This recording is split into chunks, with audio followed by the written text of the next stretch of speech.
નમસ્કાર ખેડૂત મિત્રો, રામ રામ। આજે આપણે કિસાન મોરચા ગુજરાત ભારતીય જનતા પાર્ટીના માધ્યમ થકી દર મહિનાના પ્રથમ બુધવારે ખેડૂત સંવાદ કાર્યક્રમ કરતા હોઈએ છીએ।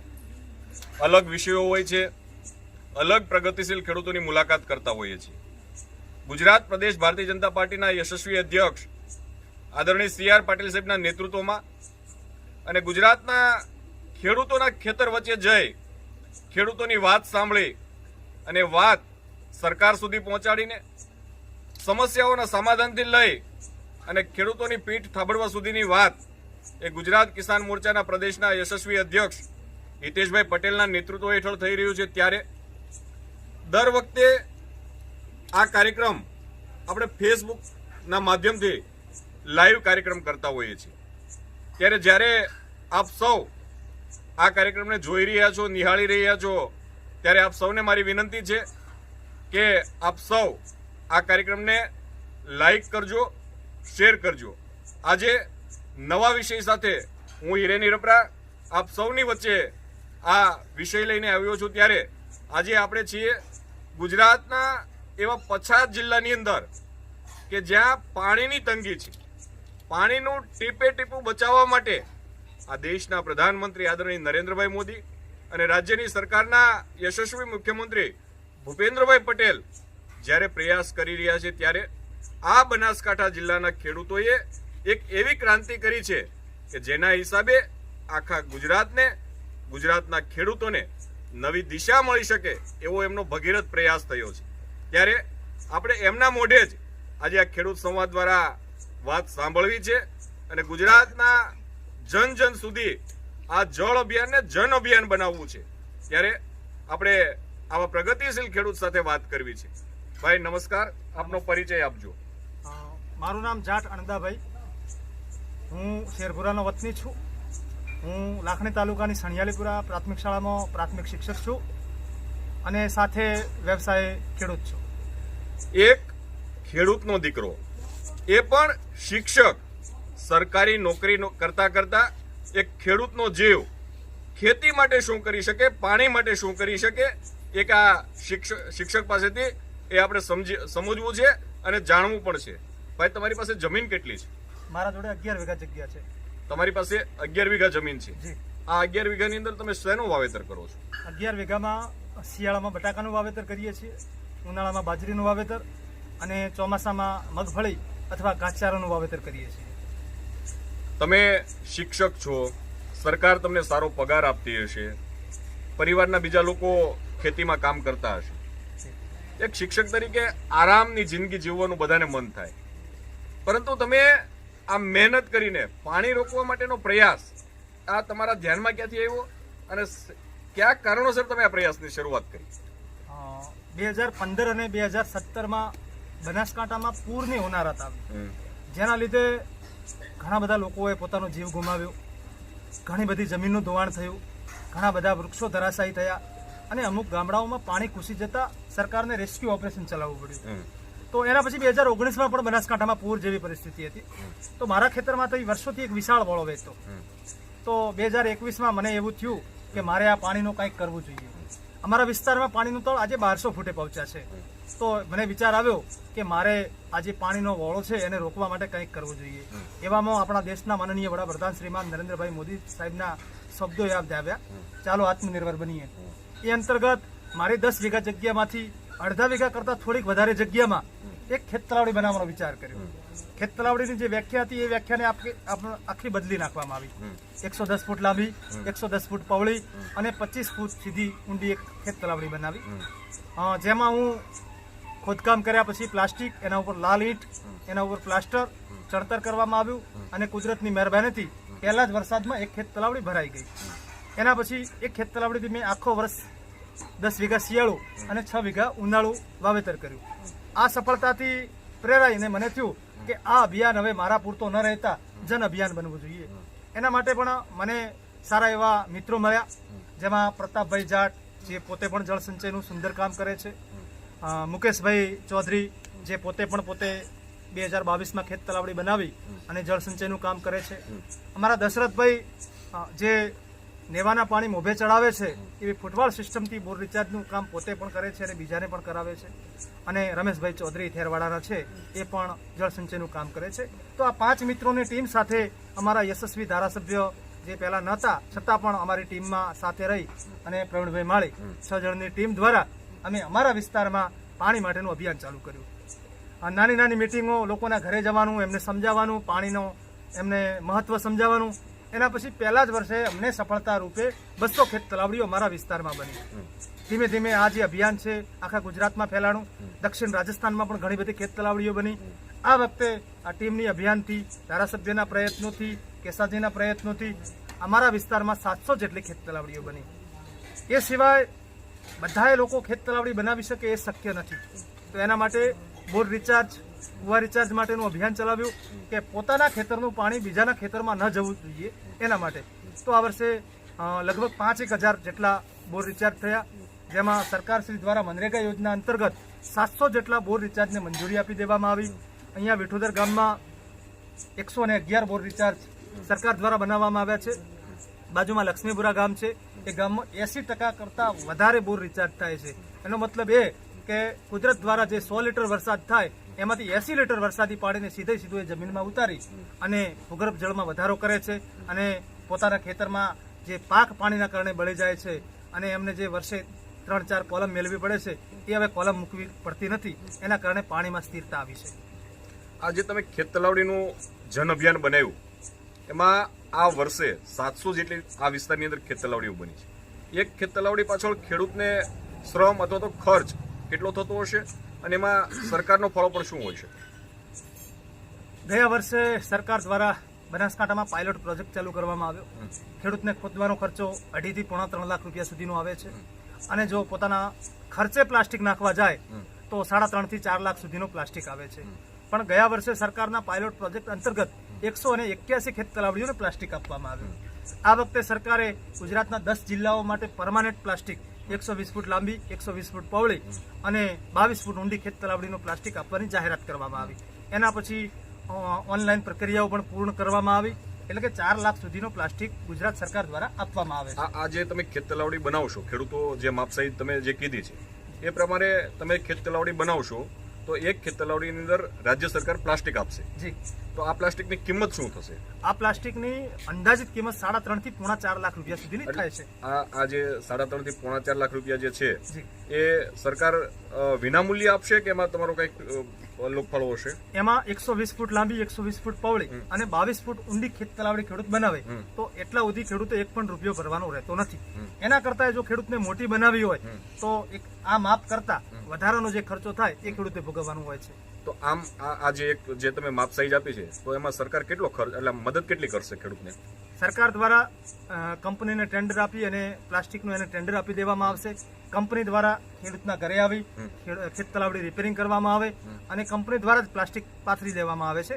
એટલે ખેડૂતે 1 પણ રૂપિયાનો ચાર્જ ભરવો પડતો નથી. એટલે આમ 3.5 થી 4 લાખ રૂપિયાની એક ખેત તલાવડી પ્રમાણે સરકાર એ મદદ કરશે, આર્થિક મદદ કરશે. જ્યારે તમે મનરેગાની વાત કરી અને બોર રિચાર્જની વાત કરી તો એમાં પણ શું છે? મનરેગા યોજના અંતર્ગત જે સીમાંત ખેડૂતો છે જેની જમીન 8 વીઘા કરતાં ઓછી છે એવા ખેડૂતોને 2 લાખ રૂપિયા સુધીની મર્યાદામાં બોર રિચાર્જ, કુવા રિચાર્જમાં આર્થિક સહાય કરે છે. એમાં ચેમ્બર બનાવવા માટે, મજૂરી કામ માટે, પાઇપલાઇન ખરીદવા માટે આ સરકાર આપે છે. દોસ્તો, આપણે વાત સાંભળતા હોઈએ છીએ કે દુષ્કાળ પડે છે, જમીનમાં પાણી નથી, કેમ ખેતી કરવી, ખેતી છોડી દેવી જોઈએ. ત્યારે 5 પાંડવ જેવા મિત્રોએ જે જળ અભિયાન શરૂ કર્યું છે, જળ અભિયાનના હિસાબે આ પંથક, આ વિસ્તાર, આ જિલ્લો એમાં નવી રોનક આવી છે. અને નવી રોનક એટલા માટે આવી છે કે કોઈએ શ્રમ કરવાની શરૂઆત કરી, કોઈ સાચી દિશા બતાવી. અને આ સાચી દિશા બતાવતા 5 મિત્રોએ અહીંયા સીમિત નહીં રહેતા આ વિસ્તાર અને રાજસ્થાનનો વિસ્તાર, ગુજરાતનો વિસ્તાર એમાં ભ્રમણ કરીને ખેડૂતોને સાચી વાત સમજાવીને સંગઠિત કરીને જ્યારે જળ સંચયની પ્રવૃત્તિ કરી રહ્યા છે ત્યારે દોસ્તો એને અભિનંદન તો આપવા જ પડે, પરંતુ સાથે સાથે આ જળ સંચયથી શું ફાયદો થાય છે એ વાત પણ એમની પાસેથી સાંભળવી છે. જળ સંચયના કારણે આપણા વિસ્તારમાં 1200 ફૂટે બોર પહોંચ્યા છે. જો જળ સંચય કરવામાં આવે, વરસાદી પાણીને ચેમ્બર દ્વારા શુદ્ધ બનાવી અને જમીનમાં ઉતારવામાં આવે તો જે ભૂગર્ભ જળ ઘટી રહ્યો છે એ ઘટતો બંધ થઈ જશે અને જ્યારે સમગ્ર વિસ્તારના 100% બોર રિચાર્જ અને કુવા રિચાર્જ થશે તો આપણે જે 200 ફૂટ 300 ફૂટે પાણી જે જૂના હતા એ નજીકના ભવિષ્યમાં 5-7 વર્ષમાં આપણે લાવી શકીએ. બોર રિચાર્જ અને કુવા રિચાર્જ સાથે ખેત તલાવડીના કારણે ખેતરમાં વાવેલું પાક છે એ બળતો નથી, કારણ કે એમાં જે પાણી ભરાય છે કે એ ખેત તલાવડીમાં જતો રહે અથવા બોર રિચાર્જ કે કુવા રિચાર્જમાં આપણે નાખી દઈએ તો ખેડૂતને ખેતરમાં વાવેલું પાક પણ બચી જાય છે. પછી પાણીના જે વોળા વહે છે એ આપણે રોકી શકીએ, જેનાથી જમીનનું ધોવાણ થતું નથી, પૂર જેવી હોનારતો ના આવી શકે.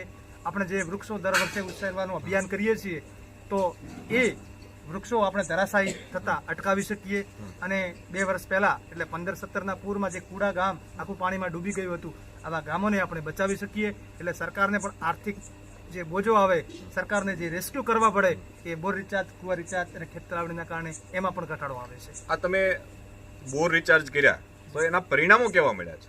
બોર રિચાર્જમાં જ્યાં સારી એવી સંખ્યામાં બોર રિચાર્જ થાય છે ત્યાં છેલ્લા 2 વર્ષમાં કોલમ મૂકવી નથી પડી.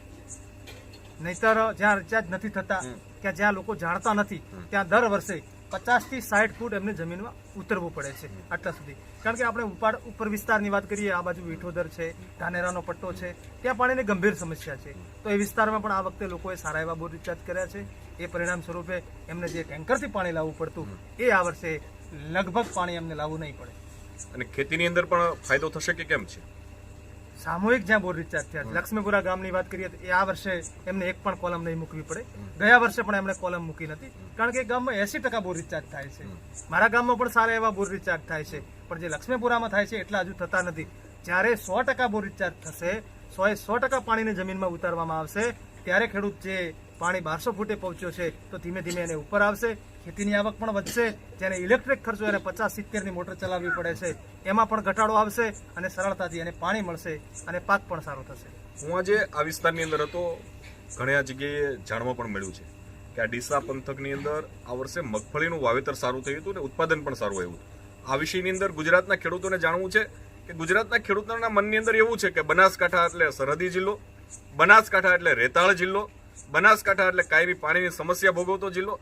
એવું નથી મિત્રો. બનાસકાંઠા આજે પશુપાલનના હિસાબે સદ્ધર બન્યો છે. બનાસકાંઠા ને નર્મદાના નીર મળ્યા છે એના હિસાબે પણ સારું એવું ઉત્પાદન લઈ શકે છે. બનાસકાંઠાની અંદર પાણી રિચાર્જની સારી કામગીરી થઈ એના હિસાબે પણ ખેડૂતો બેઠા થયા છે. ત્યારે આ પંથકની અંદર એપીએમસીની અંદર મગફળીની સારી આવક છે. આ વિષય શું છે એ મને? મગફળીમાં આ વખતે વરસાદનું પ્રમાણ પણ સારું હતું. પછી મગફળીમાં એવું છે કે પાણી ભરાઈને 2-3 દિવસ પડ્યું રહે તો મગફળીના જે મૂળિયા છે એ સડી જતા હોય છે. પણ આ વખતે ખેડૂતોએ પોતાના ખેતરમાં જે પણ પાણી ભેગું થયું એ સીધો બોરમાં ઉતારી દીધો. એટલે મગફળીનો જે સડવાનો પ્રશ્ન હતો, નિંદામણનો પ્રશ્ન હતો, જે ઓછા ઉત્પાદનનો પ્રશ્ન હતો એ નહીવત થઈ ગયો. કારણ કે ખેડૂતોને ખબર પડી કે પાણી બધું જમીનનો ઉતારી દઈએ તો ખેતરમાં પાક પણ સારું થશે અને પાણીનો લેવલ પણ ઉપર આવશે. ઉત્પાદન સારું આવ્યું છે અને મગફળીની આવક પણ ડીસા યાર્ડની અંદર સારી છે. તો હમણાં જ આપણે ચર્ચા કરતા હતા કે 1 લાખ ગુણી, તો હકીકત શું છે? ઉત્પાદન કેટલું આવ્યું છે? ઉત્પાદન દર વર્ષે થતું એના કરતાં ડબલ કરતાં પણ વધારે થયો છે અને આ વર્ષે ભાવ પણ ખૂબ સારા મળે છે. ખેડૂતો પણ ખુશ છે અને આ રીતે ઉત્પાદન થાય તો મોદી સાહેબનું જે સ્વપ્ન હતો કે ખેડૂતની આવક ડબલ કરવી, અને આ રીતે જો ઉત્પાદન થાય અને આ રીતે ભાવ મળે તો ખેડૂતની આવક ડબલ નહીં પણ 5 ગણી પણ થઈ શકે છે. અત્યારે ભાવ શું ચાલતો છે, શું મળતો છે? આ વિસ્તારમાં 1200 થી 1500 રૂપિયા સુધીના ભાવ આ વર્ષે મળે છે. વાહ, સરસ, સારી બાબત છે. આ પાણી રિચાર્જનું જળ અભિયાન તમે જે શરૂ કર્યું છે, ગુજરાતના ખેડૂતોને તમારા માધ્યમથી તમે શું સંદેશ આપવા માંગો છો? બસ એ જ કે તમારા ખેતરનું પાણી બીજાના ખેતરમાં નહીં જવું જોઈએ. કારણ કે તમારા ખેતરમાંથી પાણી બીજાના ખેતરમાં જાય છે એનો મતલબ એમ કે તમારા ઘરનું સોનું બીજાના ખેતરમાં ગયું. કે પાણીને ટીપો બચાવશું, 100% રિચાર્જ કરીએ અને મોટી જમીનો હોય તો ખેત તલાવડી બનાવીએ, નાની જમીનો હોય તો જૂનો બોર અથવા જૂનો કૂવો રિચાર્જ કરીએ અને 100% જળ સંચય અને જળ સંગ્રહનું કામ કરીએ તો આવનારા સમયમાં આપણું જે આજથી જૂનું ગુજરાત હતું, પાણીના જેમ આપણે નદીઓમાં જેમ હાથથી પાણી પીતા એ સમય દૂર નથી. પણ એના માટે 100% ખેડૂતો જો જળ અભિયાનને જન અભિયાનમાં ભાગીદાર બને તો આપણને 100% સફળતા મળશે. બીજું કે આજે ગુજરાતનો જે ખેડૂત છે, જે જૂની પેઢી છે, અહીં વડીલો બેઠા છે, પણ નવી પેઢી, તમે તો શિક્ષક છો, ભણેલા ગણેલા છો, બધા મિત્રો જે પ્રયાસ કરો છો એ સામૂહિક પ્રયાસ કરો છો, પણ નવી પેઢી ખેડૂતોના જે સંતાનો છે એ ખેતી છોડી રહ્યા છે, ઇન કરીને ફરવું છે, મોજશોખ કરવા છે. પણ હકીકતમાં ખેડૂતનો દીકરો એ આધુનિક ખેતી કરશે, ખેતી સાથે વેલ્યુ એડિશનને જોડશે તો ઇન્ડસ્ટ્રીઝ પણ એનેથી પાછળ રહેવાની છે. તો જે યંગ જનરેશન છે એને આપના માધ્યમથી કયા પ્રકારનો સંદેશ હોઈ શકે ખેડૂતના સંતાનોને? અમારા પ્રતાપભાઈ જળ સંચયની સાથે સાથે આધુનિક બાગાયતી ખેતી પણ કરે છે. એમને જે 1 કિલોના તાઇવાન જામફળ આવે છે એમણે 2017માં એમણે ઉછેર કર્યો અને 6 વર્ષથી સારામાં સારો નફો કમાઈ રહ્યા છે. તો મારે તો દરેક યુવાનોને, દરેક ભણેલા ગણેલા યુવાન, નવા વિદ્યાર્થીઓ, એમને મારી નમ્ર વિનંતી કે મોટા થઈ આપણે ખેડૂત છીએ અને ધરતી માતા દ્વારા આપણને જે અનાજ ઉત્પન્ન થાય છે, જે પણ આપણે ઉત્પાદન કરીએ છીએ એનાથી આપણું ગુજરાન ચાલે છે. તો ખેતીને આપણે માતા ગણી, જે રીતે આપણે ધંધા વ્યવસાયમાં જેમ આપણું મન પરોવીએ છીએ એ રીતે ખેતીમાં મન દઈ અને આધુનિક ખેતી તરફ વળશું તો આવનારા સમયમાં ખેતી જ એક એવો માધ્યમ હશે કે જે આપણને જીવતા રાખશે.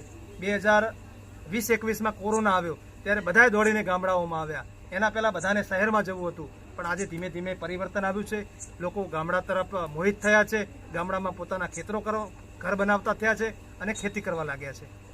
દોસ્તો, જોઈને વાત કે કોરોનાનો કપરો કાળ હતો ત્યારે મહાનગરના જે કોન્ક્રીટના જંગલો, કોન્ક્રીટના જે બિલ્ડિંગો હતા એમણે લોકોને આશરો નહોતો આપ્યો, ત્યારે ગામડાએ આશરો આપ્યો હતો.